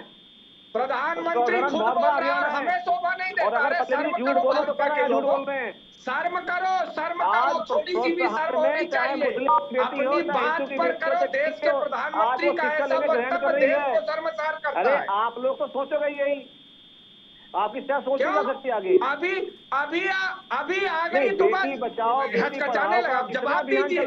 देश के प्रधानमंत्री ने आधी आबादी को गाली दी है। और एक बात सुन लीजिए, उसी पर जसोदा बेन ने कहा है कि अगर महिलाओं का सम्मान करते तो देश का प्रधानमंत्री ऐसा नहीं बोलता। आप डिबेट से बच्चा भागना चाहते हैं, आप मुद्दों पे बात नहीं करना चाहते, डिबेट से भागना चाहते हैं आप। सर मैं फिर से उसी चीज पर आ जाती हूँ कुंवर सिंह जी, मैं तहे दिल से चाहती हूँ कि आप प्रदीप भटनागर जी को आज शांत करा दें, लेकिन ये बताकर कि क्या काम सोनिया गांधी के द्वारा करवाए गए। प्रधानमंत्री अब आ जाएं सर, मुद्दे पर आ जाएं। कराते हैं आप। देश के मीडिया पूछना चाहती है, देश के मन की बात करते हो। क्यों मन की बात? इधर उधर की बात मत कर। ये बता कि पल्लवी जी, काफिला अपना कैसे टाइम- लूटा, पल्लवी जी, अपना टाइम मन की पूरा बात कर से रहे कुछ हैं नहीं उखड़ने कि वाला। समय पूरा हो और डिबेट बेरोजगारी, बंद हो, ये महंगाई तारीख आ और रहे हैं किसानों की बात ये बता। मुद्दों पे बात नहीं करेंगे, ये भागना चाह रहे हैं कि समय पूरा हो इतर बितर की बात करके और टीवी अब बंद हो जाए बस। आज कुंवर सिंह जी आप वाकई में बच के निकल रहे हैं सर। मुझे खुद नहीं, अचंभा हम हो बच रहा के है कि नहीं निकल रहे हैं। आप कट टू कट जवाब देने वाले प्रवक्ता होते हैं, लेकिन आज आप बच के निकल रहे हैं, आप बता नहीं पा रहे हैं। आप जो चीजें क्या नहीं बोल बता रहे हैं पा वो रहे हैं, सबने बताइए। सुनी हुई है। आप बताइए ना, जिन 8 सालों की हम बात कर रहे हैं कि जब से केंद्र में नरेंद्र मोदी की सरकार आई है तब से सौतेले व्यवहार का आप आरोप लगा रहे हैं, तो उन 8 सालों में रायबरेली में क्या काम सोनिया गांधी की तरफ से करवाए गए, संसद में क्या बातें रायबरेली की समस्या को लेकर रखी गई सोनिया गांधी की तरफ से, ये तमाम बातें तो आप ही बताएंगे ना सर। सौतेला व्यवहार अगर हमने किया है आपको केंद्र बताया। ने, तो उस समय आपने क्या अपनापन दिखाया? पल्लवी जी 25 साल मेंबर ऑफ नहीं, हम- पार्लियामेंट अब रही, सुनिए हर ना। साल 2 से 2.5 रेल करोड़ की रुपए फंड फैक्ट्री मिलता है। रायबरेली में कौन लेकर गया? सोनिया गांधी लेकर गई। रिंग रोड कौन बनवाया? सोनिया गांधी लेकर गई। वहां पर अनाज की मंडी कौन बनवाया? सोनिया गांधी लेकर गई। वहां पर फैक्ट्री बनवाई रेल के इंजन की, वो सोनिया गांधी लेकर गई। आप बताइए, सोनिया गांधी जी ने अगर काम नहीं किया होता तो कौन करता वहां? रायबरेली को आपने देखा है। और योगी आदित्यनाथ और जो मोदी सरकार है वो कांग्रेस सांसदों का तो फंड भी रोकने का काम कर रही है। और अच्छा। कोरोना टाइम में 2 साल तो फंड भी नहीं दिया आपने, फिर भी रायबरेली और कांग्रेस के जो आप जहां जहां सांसद है वो काम कर रहे हैं। आप वहीं पर आंकड़ा लगा लीजिए। देश की जो सत्तारूढ़ दल है उनके मंत्रियों का आप चले जाइए, गोद लिएगा, वो गोद से आज भी नहीं उतर रहे। जी क्यों भाग गए फिर वहां से? चल आपने इतना काम किया तो आदरणीय श्री राहुल गांधी जी अमेठी से क्यों चले गए? चुनाव क्यों नहीं लड़े वहां से? तो प्रधानमंत्री जी उत्तर प्रदेश क्यों आए? अहमदाबाद से गुजरात में ही क्यों नहीं लड़े? बताइए। 2 सीट पर क्यों लड़े? बताता हूँ, हाँ बताता हूँ। 2 सीट पर लड़ने की देश के प्रधानमंत्री को जरूरत थी। बात करते हैं। हाँ सुन लीजिए, बताता हूँ मैं। ये सरलता है पूर्वांचल की कि प्रधानमंत्री जी को जो पूर्वांचल पूरे देश में पिछड़ा था उसका विकास करना था। और अगर पूर्वांचल में अपने संसदीय क्षेत्र के अंदर कितना विकास के ही नाम पर वही गंगा मैया का बेटा, वही गंगा मैया का बेटा आया था। मैं गंगा मैया ने बुलाया है। और 30,000 करोड़ रुपया सुप्रीम कोर्ट ने कहा है कि अगर इस स्पीड से गंगा मैया की सफाई होगी तो 100 सालों तक नहीं हो पाएगी। बात करते हैं पूर्वांचल की। और पूर्वांचल में ही याद करिए, आपके योगी आदित्यनाथ ने गोरखपुर के लिए क्या किया आप बताओ? वहां पर एक व्यापारी को पुलिस वाले मार देते हैं और उस पुलिस वालों पर FIR नहीं होती है। उन पुलिस वालों के नाम, पिता के नाम नहीं लिखे जाते। आप बात करोगे? पुरानी बातें करके ये नहीं बोलना चाहते। ठीक है, इनसे कुछ नहीं है बोलने के लिए। चलिए बोलिए भटनागर जी, बताइए। मैंने तो बहुत छोटी सी बात पूछी। चलिए, प्रधानमंत्री संसदीय क्षेत्र के अंदर अपना विकास कार्य कराया और वहां काम कराया कि जहां पे लोग जाना पसंद नहीं करते थे। और जब से विकास कार्य हुआ, कॉरिडोर बना, 60% से ज्यादा वहां पे तीर्थयात्री लोग जाने लगे।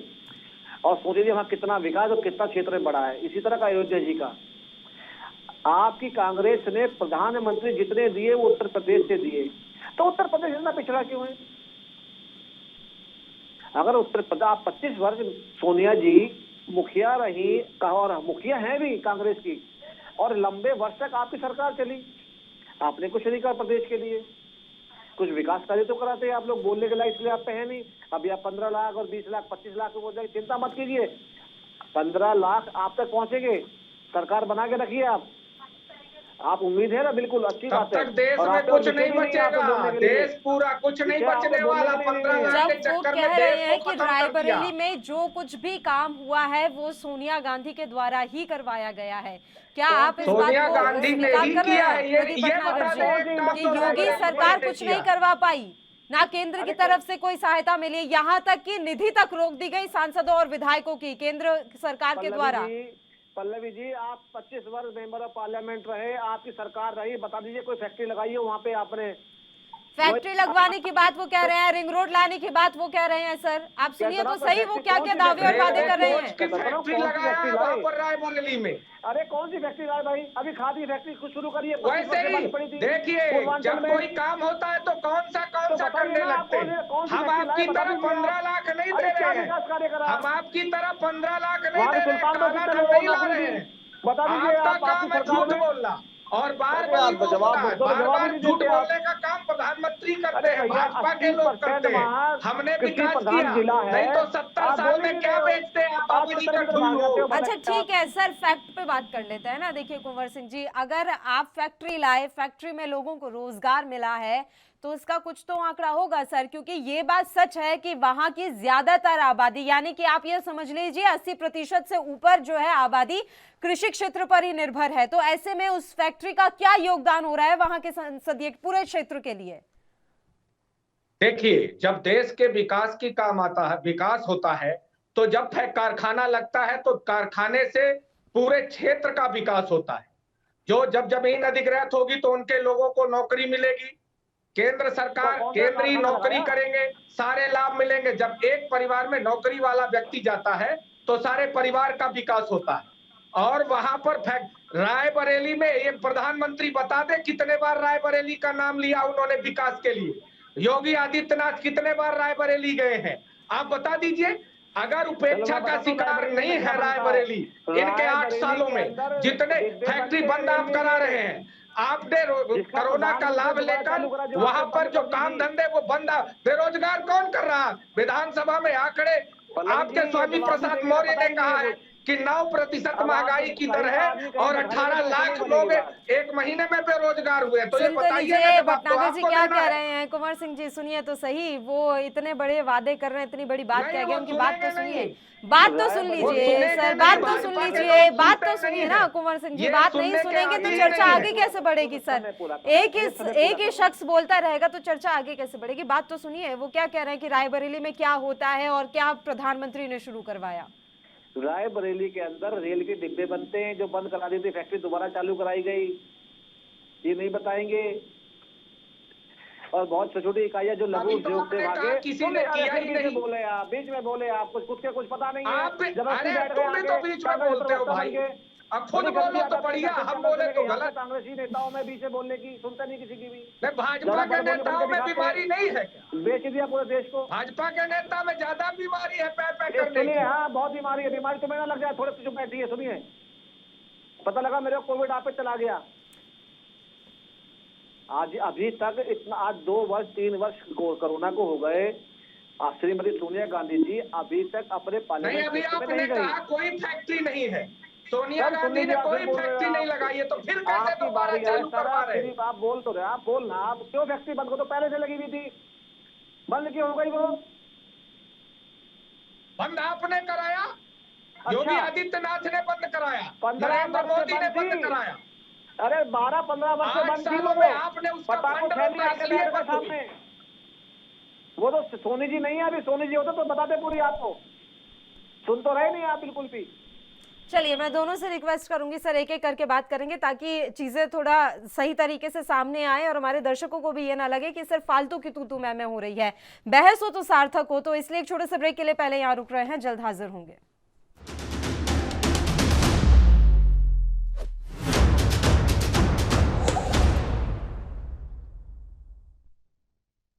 ब्रेक के बाद एक बार फिर से आप सभी का स्वागत है। कुंवर सिंह जी, जिस फैक्ट्री के बारे में आप बात कर रहे हैं, प्रदीप भटनागर जी का साफ तौर पर ये कहना है कि पिछले 15 सालों से वो फैक्ट्री बंद थी, तो महज योगी आदित्यनाथ पर ये आरोप लगा देना कितना सही है सर कि उन्होंने आकर फैक्ट्री बंद करवा दी? क्या हमारे यहाँ पर सिर्फ आरोप लगाए जाते हैं विरोध करने के लिए कि हमें तो विरोध करना है चाहे जैसे मर्जी करें? ये तो कहते हैं 70 सालों में कांग्रेस ने कुछ नहीं किया, आप इसका जवाब ले लीजिए। अयोध्या पर जमीन की दलाली कौन खाया, इस पर जवाब ले लीजिए। किसानों की आय दोगुनी पर ये जवाब दे दे। हवाई जहाज वाले को चप्पल जवाब दे ले लीजिए। इनने देशद्रोह के 490 मुकदमे लगाए, इनसे पूछ लीजिए कि कांग्रेस के कार्यकर्ता ही केवल मुकदमे लगाने के लिए मिलते हैं, क्योंकि कांग्रेस पार्टी विपक्ष में है। ये जहां विपक्ष में है ये नहीं करते हैं। और ये तो कहते कांग्रेस ने कुछ किया ही नहीं। आप बता दो कि 8 साल में नरेंद्र मोदी ने कितनी प्रेस कॉन्फ्रेंस करी, पीएम केयर फंड का पैसा कहाँ है, और जो खरीदा गया वो चल रहा है कि नहीं। 30% पीएम केयर फंड का उपयोग किए। और पल्लवी जी, 2 चीज पूछ लीजिएगा इनसे कि विश्व में स्विस बैंक का काला धन कोरोना के टाइम में बढ़ा, और भारतीय जनता पार्टी का प्रतिदिन 10 करोड़ रुपया का फंड कहां से आया, जबकि इनका जो लेटरल बॉन्ड का जो था वो किसने लागू किया, और भाजपा के 900 कार्यालय इस कोरोना टाइम में कैसे बन गए। क्यों नहीं अस्पतालों का आपने इस 5 साल 8 साल के अंदर काम किया, आपने भाजपा कार्यालय कहां से बनवा लिए, ये इनसे पूछ लीजिए। और इनसे ये भी पूछिए कि जो 70 सालों की बनी संपत्ति औने पौने दाम पर दे रहे, ये नरेंद्र मोदी अमित शाह जी का नहीं है, और अमित शाह जी के बेटे का जो संपत्ति 16,000 गुना बढ़ रही वो कैसे, ये इनसे पूछ लीजिए। कांग्रेस पार्टी 70 सालों में रही, 98,000 लाख रुपया उनका जो बैलेंस है, और 5,500 करोड़ रुपया बैलेंस भाजपा का कहां से आया, ये बता दीजिए। चलिए आप सांस लीजिए, तब तक प्रदीप भटनागर जी जवाब देंगे। बताइए भटनागर साहब, एक साथ में सर बहुत सारे सवाल पूछ गए आज कुंवर सिंह जी। देखिए, इन्हें दर्द कितना है कि भारतीय जनता पार्टी ने कार्यालय बनाया अपना, कि ये नहीं पता कि नोटिस इन्हें भी मिला हुआ है कि अपना कार्यालय वहां से हटाना पड़ेगा। ये नहीं पता है कि भाजपा से भी बहुत विशाल कार्यालय बन रहा है उसी रोड पे ही जहाँ भाजपा का राष्ट्रीय कार्यालय है, वहीं कांग्रेस का इतना विशाल कार्यालय बन रहा है, इतना खूबसूरत बन रहा है कि इसके बारे में नहीं बताएंगे। जो भाजपा ने जो कार्यालय की बात करी 900 की बात, ये बताने की आपने आरटीआई डाल के सब चीज पूछनी चाहिए कि नंबर 1 पैसा पहले भी ये चीजें उठाई थी और बताया गया था कि कितना करोड़ रुपए, कितने लाख रुपए, कितने हजार करोड़ भारतीय जनता पार्टी के फंड में है और नंबर 1 में है, और जो आज तक आप नहीं बता पाए। अच्छा चलिए ठीक है, अभी आपने राहुल, अभी आपने एक और नाम लिया था अमित शाह जी के बेटे का, ये तो बता दीजिए जीजा जी बेल पे क्यों है, राहुल जी बेल पे क्यों है, सोनिया जी बेल पे क्यों है, वो भी मनी लॉन्ड्रिंग में आय से अधिक संपत्ति में है। आपके राष्ट्रीय अध्यक्ष लेके राष्ट्रीय जो पूर्व अध्यक्ष है वो तक आपके आय से ज्यादा संपत्ति में है। पी चिदम्बरम साहब उनके बेटे क्यों हैं? आप तो पूरी लोभी है, आप तो एक का नाम ले रहे हो और आप तो पूरी कांग्रेस। ऐसा क्यों है प्रदीप भटनागर जी कि सवालों का जवाब सवाल ही होते हैं, जवाब नहीं मिलता है, चाहे मैं कुंवर सिंह जी से पूछ लूं चाहे मैं आपसे पूछ लूं, सवालों के बदले में सवाल। इन्होंने कहा था पल्लवी जी क्या होता है, सुनिए पल्लवी जी क्या होता है, कोई सवाल के बदले में सवाल वाली बात आती है ना, तो जो सवालों के जवाब, जो सवाल का जो जवाब आप मांग रहे हैं, जो सवालों के जवाब आपको आरटीआई के माध्यम से हर चीजें मिल चुके हैं, मगर आपके पास आपको तथ्यों के जवाब देने के लिए नहीं, तो इसलिए आप जानबूझ के सालों पुरानी चीजें रिपीट करते हैं क्योंकि समय पूरा करना है। मैंने आप सुल्तानपुर की बात करी, पूर्वांचल की बात करी, उसके बारे में ये बात ही खा गए सारी। मैं हर बात का जवाब देने के लिए तैयार हूं। मैं इनके राष्ट्रीय कार्यालय को नोटिस मिला हुआ है कि आपको ये कार्यालय हटाना है क्योंकि ये क्षेत्र में आप भीड़ भड़कता नहीं कर सकते, आपके कार्यालय में भीड़ होती है, इसको बाहर लेके जाइए अपने लुटियन जोन से। ये अभी तक क्यों नहीं लेके गए? और एक ने 6 नोटिस मिले हुए कांग्रेस को, राष्ट्रीय कार्यालय को, उसके बारे में नहीं बताएंगे। ये चीजें ये कर तो बोलते तो हैं सारे बैठ के, मगर इन पर तथ्य नहीं होते। अभी इन्होंने बड़ी अच्छी बात करी प्रधानमंत्री केयर फंड की, और जो प्रधानमंत्री केयर फंड से जो कोविड के टाइम में राजस्थान के अंदर जो प्रधानमंत्री केयर फंड के जो वेंटिलेटर भेजे गए थे, बेड, वो क्यों भेजे दिए थे? वो क्या वो राजस्थान सरकार के बाप के थे? उसके बारे में जवाब नहीं देंगे आप। उत्तर प्रदेश के अंदर, पूरे भारतवर्ष के अंदर प्रधानमंत्री फंड से ही आईसीयू बेड हो, चाहे वेंटिलेटर हो, ऑक्सीजन प्लांट हो, सब लगाए गए और सब पे लिखा है। और उदाहरण के तौर पर बता रहा हूं मैं, बहुत बड़ा कोविड सेंटर बनाया था दिल्ली की सरकार ने, और उस पर जो प्रधानमंत्री केयर फंड लिखा हुआ था तो उस पर टेप लगाने का काम करी सरकार, छुपाने का काम कर रही थी, मगर वो छुपा नहीं। हिसाब मांगने के लिए सारे बैठे हैं, मगर अपना जवाब देने के लिए कोई नहीं है कि अपना आप भी कुछ जवाब दे दीजिए। पीछे से क्या करते हुए आए आप लोग? सबको फली फोड़ने की आदत है, मीठा मीठा खाने की आदत है, कड़वा कौन खाएगा? आरटीआई के दायरे से बाहर क्यों रखा गया है सर पीएम केयर फंड को? और ये सवाल बार बार उठता रहा है कि उस पर क्यों आरटीआई लगकर जानकारी नहीं जुटाई जा सकती। हालांकि हम सब जानते हैं कि कोविड के टाइम पर इसरो के द्वारा जितने भी अस्थायी रूप से अस्पताल बनाए गए थे वो सब पीएम केयर फंड के द्वारा ही बनाए गए थे, और ना जाने ऐसे कितने अस्थायी अस्पताल बने थे। बावजूद इसके आप लोगों ने इसे आरटीआई के दायरे से बाहर रखा, तो आपकी नीयत पर शक क्यों ना हो? ये हमने नहीं रखा, पिछली सरकारों ने रखा था, मगर आरटीआई के इसमें दायरे में पीएम केयर फंड पिछली सरकारों ने कैसे रखा सर? ये तो शुरू से सवाल उठ रहा था कि प्रधानमंत्री राहत कोष जब है तो आपको अलग से केयर फंड बनाने की कहाँ जरूरत पड़ गई थी? पल्लवी जी, जवाहरलाल नेहरू जिम्मेदार है। कुंवर सिंह जी को खुश तो हुए बेचारे, बहुत देर से मुंह लटकाए बैठे थे, अच्छी बात। अरे प्रधानमंत्री केयर फंड ने नरेंद्र मोदी ने बनाया, ये जानकारी सुन लो पहले आप। सुन तो लीजिए। आपको तो फिर आरटीआई में आपको ये बता कि फंड के बारे में तो वो देख रहे, मगर खर्चों के बारे में बताए जाते हैं। और क्या राइट बनता है आरटीआई लगाने का भाई? क्या आपने प्रदेश में अभी पूछ लिया कि इन्होंने दिल्ली आप सर जनता से पैसे ले रहे हैं, जनता से अपील करके, जनता जब अपना पैसा दे रही है तो क्या जनता का ये अधिकार नहीं बनता कि वो जाने कि उसका पैसा कहाँ गया, कहाँ इस्तेमाल हुआ? और आप पूछ रहे हैं कि क्या अधिकार बनता है? जी नहीं, अब देखो ऐसा है, हर चीज की जानकारी मिलती है मंत्रालय से, और मेंबर ऑफ पार्लियामेंट को अधिकार है पूछने का। आप आरटीआई छोड़िए, क्या सोनिया जी ने, राहुल जी ने, अंदर सांसदें लगाई आपके, किसने पूछा हो तो बताइए ना। चलिए आरटीआई में नहीं है तो क्या हुआ, एक सांसद तो पूछ सकता है, अपना मेंबर पार्लियामेंट चल रही है, पूछ लीजिए, सवाल में जवाब मिल जाएगा। और जनता को बताइए, जनता भी जवाबदार है, क्योंकि आप सांसद में बैठते नहीं, पार्लियामेंट आपको अच्छी लगती नहीं, आंखों से इशारा करके बाहर निकल जाते हैं। ये सब बैठ के बातें करने वाले। देखिए, इन्होंने अभी तक, कुंवर सिंह ने अभी भी उत्तर प्रदेश के बारे में नहीं बोला, सुल्तानपुर रायबरेली के बारे में नहीं बोला, अमेठी के बारे में नहीं बोला, विकास कार्य के बारे में नहीं बोला। हमने दुनिया भर की बातें, फैक्ट्री, इंडस्ट्री सब कुछ बताई, रोड वोड सब कुछ बताई, मगर पूरा समय कुंवर सिंह ने पूरा समय का समय खा लिया, और कोई नहीं बताया कि 5 बार के सांसद ने क्या किया, कुछ नहीं बताया। अमेठी में क्या लगाया, कुछ नहीं बताया। आज मच्छी उड़ती है, छोड़ दो, समय पूरा कर दिया आपने, अब कोई फायदा नहीं है, आपने समय पूरा करना था, कर दिया अब आपने। आप जवाब ही नहीं है, आप कभी कहीं चले जाते हो, कभी कहीं चले जाते हो। अभी पंजाब के बारे में उन्होंने पूछा तो बोला नहीं। अभी पल्लवी जी ने पूछा था ना कि पंजाब सरकार ने केवल कोविड के पहले 5 लोग बताए, आप बताते नहीं। अभी पूछा गया कि अभी उत्तर प्रदेश की जनता के बारे में अभी चन्नी जी ने बोला, माफी का उसमें नहीं बोले आपको जवाब ही नहीं देते सवालों का। सवाल चाहिए आपको, सारे जवाब आप देंगे बैठ के एक भी। सर एक सेकंड, कुंवर सिंह जी, तो कुंवर सिंह जी बताइए, कुंवर सिंह जी मुझे एक बात बताइए, ये आपने जो सवाल पूछा था बड़ा वाजिब था कि कोविड के समय में बीजेपी ने अपने इतने कार्यालय कैसे बनवा लिए, उसके जवाब में आपसे एक सवाल अभी भटनागर जी ने भी पूछ लिया, लेकिन मैं भी पूछना चाहती हूँ सर, उसी कोविड के टाइम पर राजस्थान में आपके विधायकों के लिए बड़ा भवन बन रहा था, वो कैसे बन रहा था? वो पैसा कहाँ से आया आपके पास?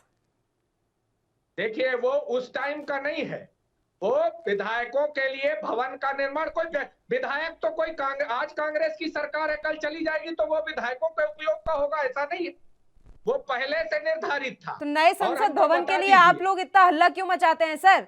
आज है केंद्र की मोदी सरकार, कल को नहीं होगी तो वो तो फिर आप लोगों के ही काम आएगा, या जिसकी सरकार आएगी उसके काम आएगा?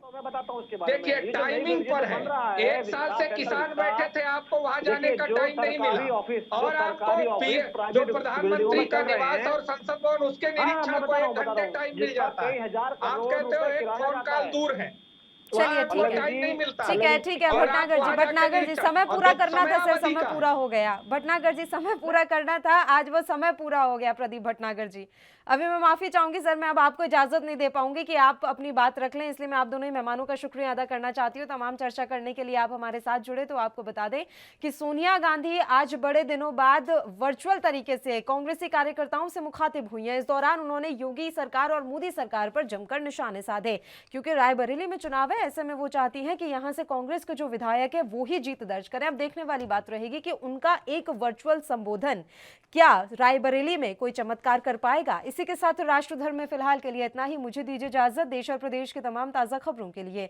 आप बने रहिए हमारे साथ। नमस्कार।